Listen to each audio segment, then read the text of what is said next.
Hello, ഇന്നലെ ഞാൻ ആ വീട് പാലുകാച്ചായിട്ട് ബന്ധപ്പെട്ട ഒരു കുഞ്ഞ് വീഡിയോ ഇട്ടിട്ടുണ്ടായിരുന്നു കേട്ടോ. അപ്പോൾ അതിൻ്റെ ബാക്കിയായിട്ടോ ഇന്ന് നമ്മളിന്നലെ പോയപ്പോൾ തന്നെ ഒരുപാട് ലേറ്റ് ആയിട്ടുണ്ടായിരുന്നു. 3 മണിയൊക്കെ ആകുമ്പോഴത്തേക്ക് ഗണപതി ഹോമൊക്കെ തുടങ്ങുമെന്ന് പറഞ്ഞിട്ടുണ്ടായിരുന്നു. അപ്പോൾ അതിന് മുന്നോടിയായിട്ട് കുറച്ച് ക്ലീനിങ് കാര്യങ്ങളൊക്കെ ഉണ്ടായിരുന്നു. പിന്നെ നമ്മൾ രാവിലെ നേരം വെളുത്ത് ഒരു 7:30-8 മണിയോട് അടുപ്പിച്ച് നമ്മൾ പൊങ്കാലയുടെ സമയമായിരുന്നു കേട്ടോ. അങ്ങനെ ഗണപതി ഹോമം എല്ലാം കഴിഞ്ഞ് പൊങ്കാലയൊക്കെ കഴിഞ്ഞിട്ടുണ്ട് കേട്ടോ. അപ്പോൾ ഇത് ഗണപതി ഹോമത്തിൻ്റെ പ്രസാദമാണ്. അപ്പോൾ വീട് പാലുകാച്ച് വേറെ ആരുടെ അല്ല കേട്ടോ, അമ്മയുടെ അനിയത്തിയുടെ വീട് പാലുകാച്ചാണ്. അപ്പോൾ എല്ലാവർക്കും ഒരുപോലെ സന്തോഷമുള്ളൊരു ദിവസമാണ് കേട്ടോ. ഒരു വീട് എന്ന് പറയുന്നത് എല്ലാവർക്കും ഭയങ്കര ഒരു സ്വപ്നമാണ്. അപ്പോൾ അവരുടെ ആ ഒരു സ്വപ്നം നടക്കുവാണ്. അപ്പോൾ അതിൽ നമ്മളും ഒരുപാട് സന്തോഷിക്കുന്നുണ്ട്.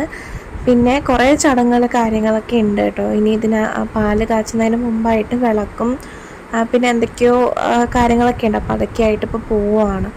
ഇന്നലെയൊക്കെ അത്യാവശ്യം മഴയൊക്കെ ആയിരുന്നു. അപ്പോൾ ഇന്ന് അങ്ങനെ മഴ കാര്യങ്ങളൊന്നും ഇല്ലാത്തത് കൊണ്ട് അതൊരു വലിയൊരു കാര്യം. പിന്നെ നല്ല രീതിക്ക് കാറ്റ് വീശുന്നുണ്ടായിരുന്നു കേട്ടോ. അപ്പോൾ അതാണ് സൈഡിലെ മാമൻ കുടയൊക്കെ ആയിട്ട് നിൽക്കുന്നത്. ഈ തൊട്ട് പുറകെ ഈ തെങ്ങിൻ്റെ പൂക്കിലൊക്കെ വെച്ചിട്ട് കുടവും കൊണ്ട് പോകുന്ന എൻ്റെ അമ്മയാണ്. തൊട്ട് പുറകിലെ കൊച്ചപ്പനുണ്ട്, അതായത് കുഞ്ഞമ്മയുടെ ഹസ്ബൻഡും പിന്നെ അമ്മാമ്മയുണ്ട് കേട്ടോ. അമ്മാമ്മയുടെ കയ്യിലാണ് പാല് കാച്ചുന്നതിൻ്റെ കുടം ഇരിക്കുന്നത്. അപ്പോൾ പോറ്റി വന്നിട്ട് അത് പൂജിച്ച് താക്കോലൊക്കെ തുറന്ന് കൊടുക്കുക കേട്ടോ വീട്ടിലേക്ക് പ്രവേശിക്കാനായിട്ട്.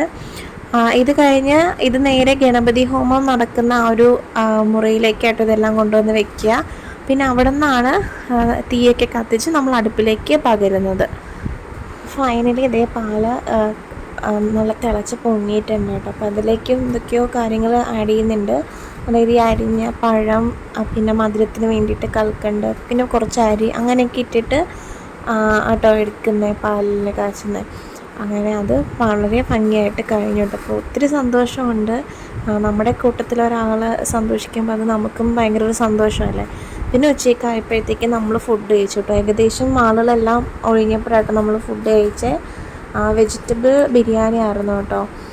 ഫ്രൈഡ് റൈസും പിന്നെ മറ്റേ കോളിഫ്ലവറിൻ്റെ ആ ഒരു കറിയും കൂടെ ആയിരുന്നു. അപ്പോൾ ഇന്നത്തേക്ക് വിശേഷങ്ങൾ ഇത്രയൊക്കെ. ബാക്കി വീടിൻ്റെ കാര്യങ്ങളൊക്കെ ഒരു വീഡിയോ ആയിട്ട് ചെയ്യാം കേട്ടോ.